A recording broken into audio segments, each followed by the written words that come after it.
Hi guys! Nandito na naman tayo. Magluluto ako ng pansit.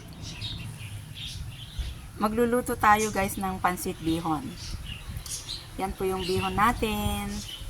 Ingredients, yung vegetable po natin. Yung chicken, minarinate ko po yan ng asin, soy sauce, at saka konting cornstarch.